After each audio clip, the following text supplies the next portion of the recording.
Hello hello hello hello है ना। कश्मीर से शुरू हुई पत्थरबाजी अब देश के 7 राज्यों तक पहुंच चुकी है। जुम्मे की नमाज के बाद देश के अलग अलग राज्यों से लगातार हिंसा की खबरें आनी शुरू हो गई हैं। इसका असर बिहार में भी हुआ है। हमारे साथ मुजफ्फरपुर के सांसद अजय निषाद जुड़े हुए हैं। हम जानना चाहेंगे सर, क्या लगता है कि ज्ञान वापी का असर है या नूपुर शर्मा के बयान का असर है? कोई असर नहीं है।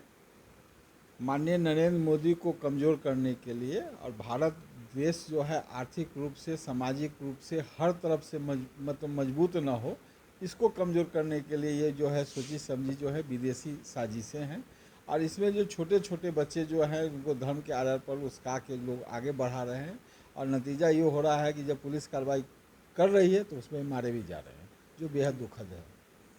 तो जैसे अन्य जगहों पे होता है, हिंदुओं के हर पर्व के लिए एक कमेटी बनती है और उसको जिम्मेवारी तय की जाती है कि हम दुर्गा पूजा कर रहे हैं, सरस्वती पूजा कर रहे हैं, इतने लोग जुटेंगे और शांति कायम रखना हमारा दायित्व है। तो आपको क्या लगता है कि हज ये नमाज के लिए अब मस्जिद को ये कमेटी तय करनी चाहिए कि शांतिपूर्वक ही नमाज होगा?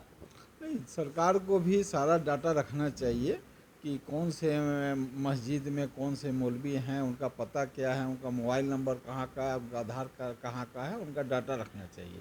और कहीं से भी किसी मस्जिद से ऐसी घटना अगर होती है तो वहाँ पर जो उतने भी जो वहाँ के जो मौलवी हैं मस्जिद पे, उन पर कार्रवाई होनी चाहिए, क्योंकि उकसाने का काम इन्हीं लोग का रहता है। जनता तो निरीह है। ये लोग धर्म के आड़ में ऐसे ऐसे दिखा देते हैं, सब्जवाग दिखा देते हैं, आदमी को ब्रेन वॉश कर देते हैं और उसको धर्म के प्रति उन्माद जगह कर देते हैं। और नतीजा क्या होता है, जब वो तोड़फोड़ करते हैं संपत्ति को, सरकारी संपत्ति हो चाहे जो प्राइवेट संपत्ति हो, उसको अगर नुकसान करते हैं तो पुलिस कार्रवाई करती है, उसमें ऐसी घटना होती है। तो इनको भी तो समझना चाहिए कि जिस देश में हम रह रहे हैं उस देश का संविधान का मान सम्मान करना चाहिए, वहाँ का जो पुलिस कानून है उसका सम्मान करना चाहिए। जो सरकारी संपत्ति जिसको वो नष्ट कर रहे हैं उनकी अपनी संपत्ति है, ऐसा सोचना चाहिए। एक चीज़ अक्सर यहाँ देखने में आता है कि जब घटना हो जाती है उसके बाद पता चलता है कि इसको विदेशों से फंडिंग हो रही थी, जैसा अभी आपने भी बताया। आप क्या मानते हैं कि हमारे इंटेलिजेंस में कहीं कमी है ऐसी? इस सरकार देखिए, माननीय नरेंद्र भाई मोदी की जब से हम लोग की सरकार आई है, आप देखे होंगे कि 1.5 लाख से ऊपर जो फर्जी जो ये लोग एनजीओ बनाए हुए थे, और जो सरकारी उपक्रम, ये गैर सरकारी उपक्रम बना के जो पैसा चंदा लेते थे, विदेशी धन लेते थे, सब पे सरकार रोक लगाई।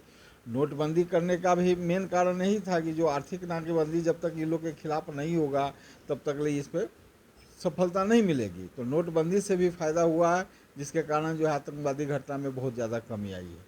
सरकार को धीरे धीरे डिजिटल ट्रांजेक्शन में जाना चाहिए। इस तरह का फंड रोकने, मतलब अपराध रोकने का एकमात्र तरीका ही रह गया है। इसमें आपका ये मानना है ना कि विदेशों से फंडिंग हो रही है? जी जी, एकदम एकदम हो रही है, लेकिन बहुत तरह रास्ते हैं।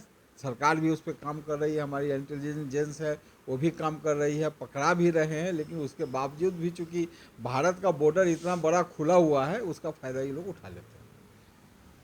ये थे मुजफ्फरपुर सांसद अजय निषाद, जिन्होंने स्पष्ट रूप से कहा कि इन हिंसा के पीछे विदेशी ताकतों का हाथ है। मोदी सरकार लगातार यह प्रयास कर रही है कि वैसे उपद्रवियों को चिन्हित कर या फंडिंग करने वालों को चिन्हित कर उन पर उचित कार्रवाई करे। मुकुल कुमार, न्यूज़ 24, मुजफ्फरपुर। चलो बुआ, आओ। ठीक है ना? आवाज़ चेक करो